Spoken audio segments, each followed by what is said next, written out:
അപകടകരമായ വിധത്തിലാണോ യദു തന്റെ മുൻപിൽ ബസ് നിർത്തിയതെന്ന് നടി റോഷ്ന.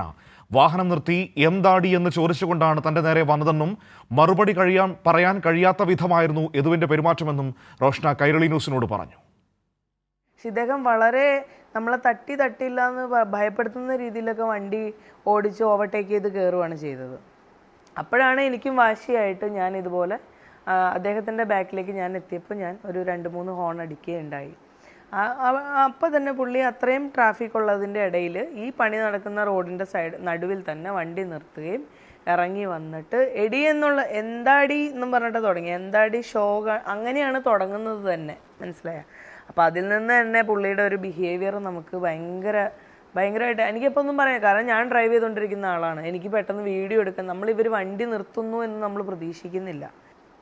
എൻ്റെ ഫ്രണ്ടിൽ വണ്ടി നിർത്തിയിരിക്കുകയാണല്ലോ, ബ്ലോക്ക് ചെയ്ത് ഇറങ്ങി വന്നു. ഇതുപോലെ തന്നെ ഇങ്ങനെ എന്താടി എന്നും പറഞ്ഞിട്ടാണ് സ്റ്റാർട്ട് ചെയ്തത്. അപ്പം അതിൽ പെട്ടെന്ന് ഞാൻ ഷോക്കായിപ്പോൾ. ഇദ്ദേഹം ഇറങ്ങി വരുന്നത് നമുക്കറിയത്തില്ല, ആളുകൾക്കും ഇറങ്ങി വരാൻ പറ്റത്തില്ല. കാരണം അത്രയും കൺജസ്റ്റഡ് ആയിട്ട് 2 വണ്ടികൾ മാത്രമേ പോകുന്ന ഒരു വഴിയിൽ പെട്ടെന്ന് അത്രയും ട്രാഫിക്കിൽ നിൽക്കുമ്പോൾ ഒന്നും ആളുകൾക്കൊന്നും ഇറങ്ങി വന്നത് അയാൾ ഇപ്പോൾ പെട്ടെന്ന് തന്നെ തിരിച്ച് കയറി പോവുകയും ചെയ്തു. ഇത് പറഞ്ഞേച്ചും നമുക്കത് മറുപടി പറയാൻ പോലും ഉള്ള ഒരു സാവകാശം തന്നിട്ടില്ല.